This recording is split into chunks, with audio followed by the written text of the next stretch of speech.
Hello my dear students, this is Akhil from Triple I. അപ്പോൾ നമ്മൾ ഇന്ന് ഡിസ്കസ് ചെയ്യാൻ പോകുന്ന വീഡിയോ എന്ന് പറഞ്ഞു കഴിഞ്ഞാൽ CMA foundation, intermediate and final സ്റ്റുഡൻസിൻ്റെ എക്സാം രജിസ്ട്രേഷൻ എങ്ങനെ ചെയ്യണമെന്നുള്ളതാണ്. ഓക്കെ, അപ്പോൾ നമ്മൾ സ്റ്റെപ്പ് ബൈ സ്റ്റെപ്പ് പ്രോസസ്സായിട്ട് ഇത് എങ്ങനെ ചെയ്യണമെന്നുള്ളത് നോക്കാം. ഫസ്റ്റ് തന്നെ നിങ്ങൾ ചെയ്യേണ്ട ഒരു കാര്യം എന്ന് പറഞ്ഞു കഴിഞ്ഞാൽ ഗൂഗിൾ എടുക്കുക. ഗൂഗിൾ എടുത്തതിന് ശേഷം ICMA എന്ന് ടൈപ്പ് ചെയ്യുക. അപ്പോൾ നമ്മൾ അതിൽ പോകുന്ന സമയത്ത് നമ്മൾ ഗൂഗിളിൽ പോകുമ്പോൾ സെക്കൻഡ് ഓപ്ഷനായിട്ട് നിങ്ങൾ നോക്കിക്കഴിഞ്ഞാൽ എക്സാമിനേഷൻ എന്ന് പറഞ്ഞ് കാണാൻ പറ്റും. അതൊന്ന് സെലക്ട് ചെയ്ത് കൊടുക്കുക. അത് സെലക്ട് ചെയ്ത് കൊടുക്കുന്ന സമയത്ത് നമ്മൾ ഡയറക്റ്റ് ആയിട്ട് പോകുന്നതെന്ന് പറഞ്ഞു കഴിഞ്ഞാൽ എക്സാമിനേഷൻ വിൻഡോൻ്റെ ഇതിലോട്ടായിരിക്കും. ഓക്കെ, അപ്പോൾ അതിൽ നിങ്ങൾ നോക്കുന്ന സമയത്ത് ലെഫ്റ്റ് സൈഡിലായിട്ട് നിങ്ങൾക്കൊരു മൂന്നാമതായിട്ടൊരു ഓപ്ഷൻസ് കാണാൻ പറ്റും, ഓൺലൈൻ എക്സാം ആപ്ലിക്കേഷൻ ഫോം. അതെന്ത് ചെയ്യുക, ഒന്ന് സെലക്ട് ചെയ്ത് കൊടുക്കുക. ഇത് നിങ്ങൾ സെലക്ട് ചെയ്ത് കൊടുത്തു കഴിഞ്ഞാൽ അടുത്തത് നമ്മൾ പോകുന്നത് എക്സാമിനേഷൻ ഇതേപോലെ തന്നെ വിൻഡോസിൻ്റെ ഇതിലോട്ടായിരിക്കും. അതിൽ നിങ്ങൾ സെലക്ട് ചെയ്യേണ്ട ഒരു കാര്യം എന്ന് പറഞ്ഞു കഴിഞ്ഞാൽ ഓൺലൈൻ ആപ്ലിക്കേഷൻ എന്ന് പറഞ്ഞ ഒരു ഇതാണ്. അതെന്ത് ചെയ്യുക, ഒന്ന് ക്ലിക്ക് ചെയ്ത് കൊടുക്കുക. അപ്പോൾ നമ്മൾ അടുത്തതായിട്ട് നമ്മൾ ചെയ്യേണ്ട ഒരു കാര്യം എന്ന് പറഞ്ഞു കഴിഞ്ഞാൽ നമ്മുടെ ചെയ്യുന്ന കോഴ്സ് ഏതാണ് അതൊന്ന് സെലക്ട് ചെയ്ത് കൊടുക്കുക എന്നുള്ളതാണ്. നിങ്ങളിപ്പോൾ ഏതാണോ കോഴ്സ് ചെയ്തുകൊണ്ടിരിക്കുന്നത്, ഇപ്പോൾ CMA ഇൻ്റർമീഡിയറ്റ് ചെയ്യുന്നവരാണെങ്കിൽ ഇൻ്റർമീഡിയറ്റ്, ഫൈനൽ ചെയ്യുന്നവരാണെങ്കിൽ ഫൈനൽ, അതേപോലെ ഫൗണ്ടേഷൻ ചെയ്യുന്ന സ്റ്റുഡൻസ് ആണെങ്കിൽ ഫൗണ്ടേഷൻ. നിങ്ങളുടെ കോഴ്സ് ഏതാണെന്നുള്ളത് കറക്റ്റായിട്ട് എന്ത് ചെയ്യുക, നിങ്ങൾ ചൂസ് ചെയ്ത് കൊടുക്കുക. അപ്പം ഞാനിപ്പോൾ ഇവിടുത്തെ നമ്മുടെ കേസിൽ ഞാൻ രജിസ്ട്രേഷൻ ചെയ്യുന്നതിൻ്റെ ഞാൻ കോഴ്സ് ഒന്ന് സെലക്ട് ചെയ്ത് കൊടുക്കുകയാണ്. ക്ലിക്ക് ചെയ്ത് കൊടുത്തു. അടുത്തത് നമ്മളത് ക്ലിക്ക് ചെയ്ത് കൊടുക്കുന്ന സമയത്ത് നമ്മൾ അടുത്തത് പോകുന്നതെന്ന് പറഞ്ഞു കഴിഞ്ഞാൽ കുറച്ച് ഇൻസ്ട്രക്ഷൻസ് കാര്യങ്ങളൊക്കെ പറയുന്ന ഇതിലോട്ടായിരിക്കും, പോർട്ടലിലോട്ടായിരിക്കും പോകുന്നത്. അപ്പോൾ അതിൽ എന്തൊക്കെ കാര്യങ്ങളാണ് വരുന്നതെന്ന് ചോദിച്ചു കഴിഞ്ഞാൽ നമ്മൾ എക്സാമിനേഷൻ ഫീസൊക്കെ എത്രയാണ് വരുന്നതെന്നുള്ള ഡീറ്റെയിൽസ് വരുന്നുണ്ട്. അതേപോലെ തന്നെ നമ്മൾ എക്സാമിനേഷൻ്റെ ആപ്ലിക്കേഷൻ ഫോം കൊടുക്കുന്നതിൻ്റെ ലാസ്റ്റ് ഡേറ്റ് എന്താണെന്ന് വരുന്നുണ്ട്. അതേപോലെ അതിൻ്റെ താഴെ കുറച്ച് ഇൻസ്ട്രക്ഷൻസ് കാര്യങ്ങളൊക്കെ വരുന്നുണ്ട്. ഒന്ന് റീഡ് ചെയ്യുക. അതിനുശേഷം നിങ്ങൾ ചെയ്യേണ്ട ഒരു കാര്യം എന്ന് പറഞ്ഞു കഴിഞ്ഞാൽ താഴെ വരുന്ന സമയത്ത് നമുക്ക് അക്സെപ്റ്റ് എന്ന് പറഞ്ഞൊരു ഓപ്ഷൻസ് കാണാൻ പറ്റും. അത് അക്സെപ്റ്റ് ചെയ്ത് കൊടുക്കുക. ഇത് അക്സെപ്റ്റ് ചെയ്ത് കൊടുക്കുന്ന സമയത്ത് നമ്മൾ അടുത്ത് നമുക്ക് ചെയ്യേണ്ട ഒരു കാര്യം എന്ന് പറഞ്ഞു കഴിഞ്ഞാൽ നമ്മുടെ രജിസ്ട്രേഷൻ നമ്പർ എന്ത് ചെയ്യുക, നമ്മൾ കറക്റ്റായിട്ട് ഫിൽ ചെയ്ത് കൊടുക്കുക. നിങ്ങളുടെ രജിസ്ട്രേഷൻ നമ്പർ എന്താണോ അത് നിങ്ങൾ എന്ത് ചെയ്യുക, കറക്റ്റായിട്ട് ഫിൽ ചെയ്ത് കൊടുക്കുക. ഓക്കെ, രജിസ്ട്രേഷൻ നമ്പറൊക്കെ നമ്മൾ അടിച്ചതിന് ശേഷം അടുത്ത് നമ്മൾ ചെയ്യേണ്ടതെന്ന് പറഞ്ഞു കഴിഞ്ഞാൽ പ്ലീസ് ചെക്ക് എന്നുള്ള ഓപ്ഷൻസ് ഒന്ന് ക്ലിക്ക് ചെയ്യുക. അപ്പോൾ നമുക്ക് അടുത്തതായിട്ട് വേറൊരു ഇതും കൂടെ വരും, ക്ലിക്ക് ചെയ്യുക എന്നുള്ള ഓപ്ഷൻസ്. അതും കൂടെ ഒന്ന് സെലക്ട് ചെയ്ത് കൊടുക്കുക.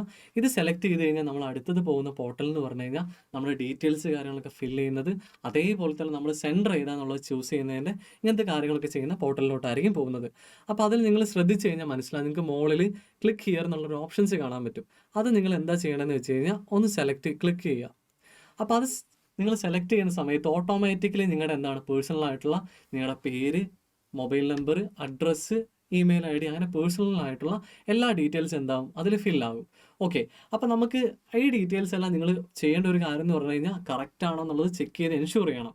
എന്തെങ്കിലും മിസ്റ്റേക്സ് ഉണ്ടോ എന്നുള്ളതൊക്കെ നിങ്ങൾ ചെക്ക് ചെയ്തിട്ട് എൻഷുർ ചെയ്യണം. അപ്പോൾ നമ്മൾ കുറച്ച് താഴോട്ട് വരുന്ന സമയത്ത് നമ്മൾ ഇവിടെയാണ് നമ്മുടെ സെൻറ്റർ കാര്യങ്ങളൊക്കെ ചൂസ് ചെയ്യുന്നതിൻ്റെ ഡീറ്റെയിൽസ് ഫില്ല് ചെയ്യേണ്ടത്.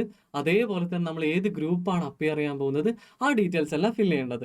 അപ്പോൾ നിങ്ങൾ ഇവിടെ നോക്കിക്കഴിഞ്ഞാൽ മനസ്സിലാവും എക്സാം സിറ്റി നെയിം ചോദിച്ചിട്ടുണ്ട്. അപ്പോൾ നമ്മൾ ഏത് സിറ്റിയിലാണ് എക്സാം എഴുതുന്നത് അത് കറക്റ്റായിട്ട് എന്ത് ചെയ്യുക, സെലക്ട് ചെയ്ത് കൊടുക്കുക.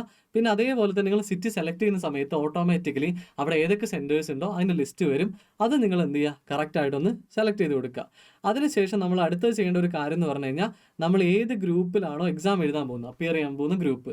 ഇപ്പോൾ ഇൻ്റർമീഡിയറ്റിലെ സ്റ്റുഡൻസ് ആണെങ്കിൽ ഫസ്റ്റ് ഗ്രൂപ്പ് എഴുതുന്നവരാണെങ്കിൽ ഫസ്റ്റ് ഗ്രൂപ്പ്, സെക്കൻഡ് ഗ്രൂപ്പ് എഴുതുന്നവരാണെങ്കിൽ സെക്കൻഡ് ഗ്രൂപ്പ്, അതേപോലെ ബോത്ത് എഴുതുന്ന സ്റ്റുഡൻസ് ആണെങ്കിൽ ഫസ്റ്റ് ഗ്രൂപ്പും സെക്കൻഡ് ഗ്രൂപ്പും ചേർന്ന ഓപ്ഷൻസും സെലക്ട് ചെയ്ത് കൊടുക്കുക. ഫൈനലിൻ്റെ കേസ് അതേപോലെ തന്നെ തേർഡ് ഗ്രൂപ്പ് ആണെങ്കിൽ തേർഡ് ഗ്രൂപ്പ്, ഫോർത്ത് ആണെങ്കിൽ ഫോർത്ത് ഗ്രൂപ്പ്. ഇനിയിപ്പോൾ ബോത്ത് എഴുതുന്ന സ്റ്റുഡൻസ് ആണെങ്കിൽ തേർഡ് ഗ്രൂപ്പും ഫോർത്ത് ഗ്രൂപ്പും കൂടെ ഒരുമിച്ച് സെലക്ട് ചെയ്ത് കൊടുക്കുക. ഇത് നമ്മൾ സെലക്ട് ചെയ്തതിന് ശേഷം നമുക്ക് താഴെ ലെഫ്റ്റ് സൈഡിലായിട്ടൊരു ഓപ്ഷൻസ് കാണാൻ പറ്റും, സബ്മിറ്റ് എന്ന് പറഞ്ഞിട്ട്. അതൊന്ന് ക്ലിക്ക് ചെയ്ത് കൊടുക്കുക. ഇത് നമ്മൾ ക്ലിക്ക് ചെയ്യുന്ന സമയത്ത് നമുക്ക് ഇതേപോലെ തന്നെ ഡിസ്പ്ലേയിൽ തെളിഞ്ഞ് വരും നിങ്ങളെ ഡീറ്റെയിൽസ് കാര്യങ്ങളൊക്കെ സബ്മിറ്റഡ് ആയിട്ടുണ്ട്. അപ്പോൾ അടുത്ത നമ്മൾ ചെയ്യേണ്ട ഒരു കാര്യം എന്ന് പറഞ്ഞാൽ എന്താണ്, നമ്മുടെ ഫോട്ടോസ് കാര്യങ്ങളൊക്കെ അപ്ലോഡ് ചെയ്യുക എന്നുള്ളതാണ്. അപ്പോൾ നിങ്ങൾ എന്ത് ചെയ്യുക, മുകളിൽ പോയിട്ട് അപ്ലോഡ് ഫോട്ടോസ് ആൻഡ് സിഗ്നേച്ചർ എന്നുള്ള ഓപ്ഷൻസ് സെലക്ട് ചെയ്യുക. ഇത് സെലക്ട് ചെയ്ത് കഴിഞ്ഞാൽ ഓൾറെഡി നിങ്ങൾ ഫോട്ടോസ് കാര്യങ്ങളൊക്കെ ഫില്ല് ചെയ്തിട്ടുണ്ടെങ്കിൽ ഓട്ടോമാറ്റിക്കലി അവിടെ കയറി വരും. ഇനിയിപ്പോൾ അവിടെ വന്നിട്ടില്ലെങ്കിൽ പോലും നിങ്ങൾ എന്ത് ചെയ്താൽ മതി, ഇവിടെ നിങ്ങൾ നോക്കി കഴിഞ്ഞാൽ ഓപ്ഷൻസ് ഉണ്ടാവും. നിങ്ങളുടെ പാസ്പോർട്ട് സൈസ് ഫോട്ടോസും അതേപോലെ സിഗ്നേച്ചർ കാര്യങ്ങളൊക്കെ നമുക്ക് എന്ത് ചെയ്യാൻ പറ്റും, അപ്ലോഡ് ചെയ്യാൻ പറ്റും. ഓക്കെ, ഇനിയിപ്പോൾ ഓൾറെഡി ഉള്ള ഫോട്ടോസ് നിങ്ങൾക്ക് എന്ത് ചെയ്യാൻ പറ്റും, ഡിലീറ്റ് ചെയ്യണമെങ്കിൽ അതിനുള്ള ഓപ്ഷൻസും ഉണ്ട്. ഇനി പുതിയത് നിങ്ങൾക്ക് ആ ഫോട്ടോസ് മാറ്റിയിട്ട് വേറെ അപ്ലോഡ് ചെയ്യണമെങ്കിൽ അതിനുള്ള ഓപ്ഷൻസും ഉണ്ടാവും. ഈ ഫോട്ടോസ് നിങ്ങൾ അപ്ലോഡ് ചെയ്തതിന് ശേഷം ബാക്കി നമുക്ക് വരുന്നതെന്ന് പറഞ്ഞാൽ വേറൊരു പ്രോസസ്സും കൂടി വരുന്നുള്ളൂ, പേയ്മെൻറ്റ് ചെയ്യാനുള്ള പ്രോസസ്സ്. ഓക്കെ, നമ്മൾ ഇത് കഴിഞ്ഞ് കഴിഞ്ഞാൽ അടുത്ത നമ്മൾ പോകേണ്ട കാര്യമാണ് പേയ്മെൻറ്റ് ഇതിലോട്ട്. അപ്പോൾ മുകളിൽ തന്നെ ഓപ്ഷൻസ് കൊടുത്തിട്ടുണ്ട്. പേയ്മെൻറ്റ് ക്ലിക്ക് ചെയ്യുക. അപ്പോൾ നമ്മൾ ഡയറക്റ്റായിട്ട് എങ്ങോട്ടേക്ക് പോകും? പേയ്മെൻറ്റിൻ്റെ ഇതിലോട്ട് പോകും. അതിൽ നിങ്ങൾ നോക്കിക്കഴിഞ്ഞ് കഴിഞ്ഞാൽ പേയ്മെൻറ്റിൻ്റെ മോഡ് ഏതാണെന്നുള്ളത് സെലക്ട് ചെയ്ത് കൊടുക്കണം.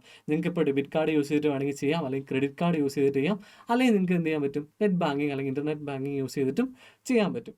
ഓക്കെ, അത് സെലക്ട് ചെയ്ത് കൊടുക്കുക. ഇത് നമ്മൾ സെലക്ട് ചെയ്ത് കൊടുക്കുന്ന സമയത്ത് നമ്മുടെ ആ പോർട്ടൽ തന്നെ ബിൽ ഡെസ്ക് ഒന്ന് മാറി ഇതായിട്ട് വരും. അപ്പോൾ അതിലെന്ത് ചെയ്യുക? ബിൽ ഡെസ്ക് എന്നുള്ള ഓപ്ഷൻസ് ഇവിടെ കാണാൻ പറ്റും. അതൊന്ന് സെലക്ട് ചെയ്ത് കൊടുക്കുക. ഇത് സെലക്ട് ചെയ്ത് കൊടുത്തതിന് ശേഷം നമുക്കപ്പോൾ ഫീസ് എത്രയാണെന്നുള്ള ഡീറ്റെയിൽസ് ഒക്കെ ഡിസ്പ്ലേയിൽ വരും. എന്നിട്ട് എന്ത് ചെയ്യുക? താഴെ നിങ്ങൾ ലെഫ്റ്റ് സൈഡിൽ നോക്കിക്കഴിഞ്ഞാൽ പേ നൗ എന്നുള്ള ഓപ്ഷൻസ് കാണാൻ പറ്റും. ഈ പേ നൗ നമ്മൾ ഞെക്കി കഴിഞ്ഞ് കഴിഞ്ഞാൽ അപ്പോൾ അടുത്ത നമ്മൾ എന്ത് ചെയ്യും? നമ്മുടെ രജിസ്ട്രേഷൻ നമ്പറും അതേപോലെ തന്നെ എമൗണ്ട് കാണിക്കുന്ന ഒരു ഡിസ്പ്ലേയിലോട്ട് പോകും. അതിൻ്റെ താഴെ തന്നെ എന്ത് ചെയ്യും? പേ എന്ന് പറഞ്ഞ ഓപ്ഷൻസ് വരുന്നുണ്ട്. അതും ഒന്ന് സെലക്ട് ചെയ്ത് കൊടുക്കുക. ഇത് നമ്മൾ സെലക്ട് ചെയ്ത് കൊടുക്കുന്ന സമയത്ത് അടുത്ത നമ്മൾ പോകുന്നതാണ് നമ്മുടെ പേയ്മെൻറ്റിൻ്റെ വിൻഡോയിലോട്ട്. അപ്പോൾ ഇതിൽ നിങ്ങൾ നോക്കുന്ന സമയത്ത് നിങ്ങൾക്ക് മനസ്സിലാവും നെറ്റ് ബാങ്കിങ് വരുന്നുണ്ട്, അതേപോലെ ക്രെഡിറ്റ് കാർഡ് വരുന്നുണ്ട്, അതേപോലെ തന്നെ QR കോഡ് വരുന്നുണ്ട്. ഇങ്ങനെ നമുക്ക് ഏത് ഓപ്ഷൻസ് യൂസ് ചെയ്തിട്ട് വേണമെങ്കിൽ നമുക്ക് എന്ത് ചെയ്യാൻ പറ്റും? പേയ്മെൻറ്റ് ചെയ്യാൻ പറ്റും. ഈ പേയ്മെൻറ്റും കൂടെ കംപ്ലീറ്റ് ചെയ്ത് കഴിഞ്ഞാൽ നമ്മുടെ എന്താണ് രജിസ്ട്രേഷൻ പ്രോസസ്സ് ഇവിടെ കംപ്ലീറ്റ് ആവുകയാണ്.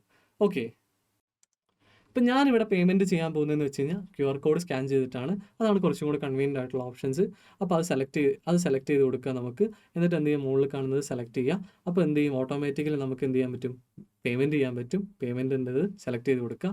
ഇത് സെലക്ട് ചെയ്ത് കഴിഞ്ഞാൽ നമുക്ക് QR കോഡ് ഇതേപോലെ തന്നെ സ്കാൻ ചെയ്യാനായിട്ടുള്ള ഓപ്ഷൻസ് വരും.